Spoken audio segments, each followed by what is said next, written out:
she's drinking like multiple juices throughout the day, having like coffee enemas, which is, ugh, that's just awful.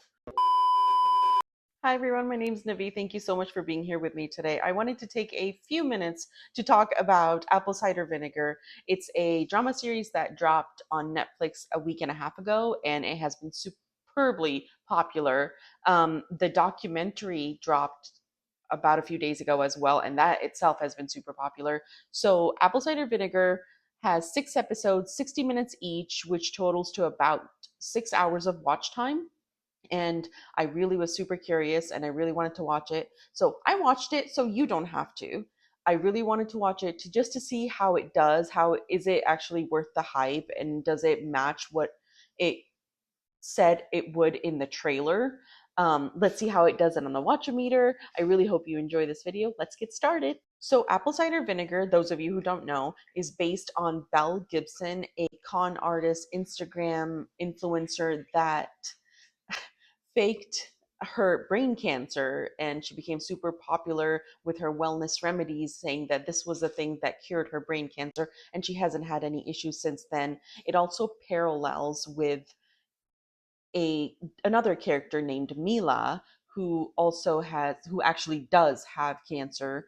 The first episode starts with her being diagnosed, and the surgeons and the doctors are saying, hey, we probably need to amputate your arm. And she's like, no, I will find a different remedy. My grandmother went through chemo, I'm not going through it, so I'm going to find a different remedy. So this journey throughout this Apple Cider Vinegar starts with the both of them in parallel universe, basically trying to find a solution, whereas Belle Gibson is all about getting notoriety, being popular, and trying to um, get more money, really, and more reverence almost. I want to build something meaningful that lasts.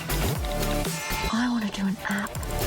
Whereas on the other side, Mila is trying to heal herself, but also spread positivity, trying to get more control of her own life and using this wellness methods and not following chemotherapy, radiation, the normal methods that are currently used. So this starts with Belle Gibson and her story it starts with the current events where she is trying to get a crisis management person to come and help her um, revamp her image and try to appear better. And then it starts to go back and forth between her current state and previous state, and see how she is kind of brought down by these 2 or 3 journalists that really are tired and fed up with the wellness culture and her faking her own medical issues and things like that. It's really interesting to see how Mila plays with in Belle's story. Like, for example, Mila is initially the one that is all about wellness and holistic health and trying to find a different means to take care of your own cancerous body. She's drinking like multiple juices throughout the day, having like coffee enemas, which is, ugh, that's just awful. And then Belle comes in and she is very much influenced by Mila and starts her own blogging journey, but mostly just Instagram. And then as she starts to gain more following, she starts to do more and more weird things out there. And she starts to realize, oh, okay, well, I can get more attention by just medical reasons as well. They do touch on her need for attention, but they don't go into details about it. But that's kind of the general plot. I hope you do enjoy it. I don't want to give anything away, but I hope you do enjoy it.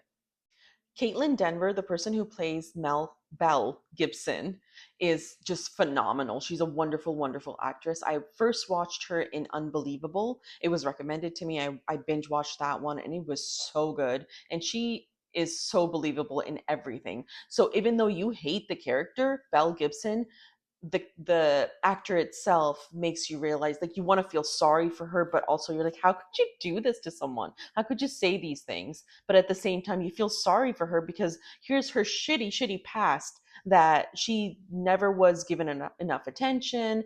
Not no one really cared for her, but at the same time, here's also this person who's faking cancer and being horrible to many people and has many different facades for many different ideas. So it the actor herself was like 10 on 10. She was amazing. Another actress I was pretty impressed by was Tilda Coben Hervey. She's the person that plays Lucy. So there's Mila, there's Belle, and then there's Lucy on the side as well, where she has breast cancer. She's one of the people that is affected by both of these people, but is super entranced by how Belle handles herself and just wants a lifeline. She's gone through chemotherapy. She's just tired and she's like, I want something else. So she tries to find a wellness place that works for her.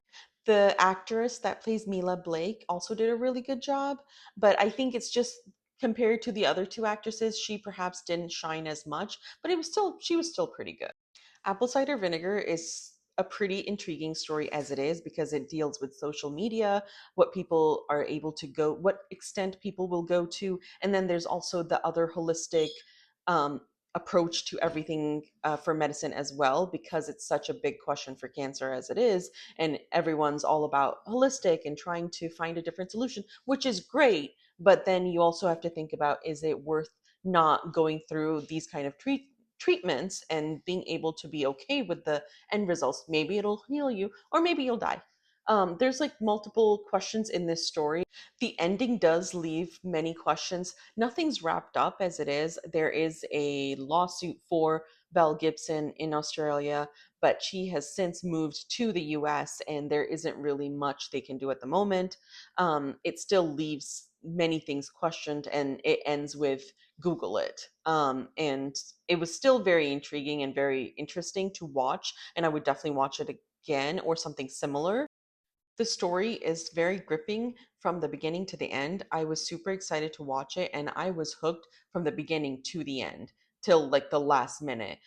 It did take me about 2 days to watch it, only because I started it later during the day and then ended up finishing it during the night. I stayed up until about 1 p.m., 1 a.m. just to finish this. And I was like super excited for it. So it will keep you hooked, so beware about that. The producers and directors did a really good job on the visuals and the soundtrack. Everything just melds really well together and is very cohesive. So kudos on. So in conclusion, this was an amazing show and you should definitely watch it. I gave it like 75% on the watchometer, which is basically okay, you don't have to watch it right this second, but you can watch it on your next weekend because it is definitely worth binge watch. This took me less than 2 days to watch. As I said, I started it a little later in one of the days, and then the following day I finished it. It was less than 24 hours, definitely, and it was so worth the hype. I was so intrigued from the beginning to the end, and you should absolutely watch it. Comparatively, I watched Exo Kitty the previous weekend and the previous weekend. It took me 2 weeks to watch Exo Kitty, and they both were the similar length. So that should kind of tell you how good this is. And it was just phenomenal. If you do end up watching it, please let me know in the comments below. Is there anything else you want me to watch? Are you intrigued by anything else? Please let me know in the comments below. Please click like and subscribe if you like this video, and I hope to see you next time. Thank you so much for being here with me. Apple cider vinegar that just dropped on Netflix. It tail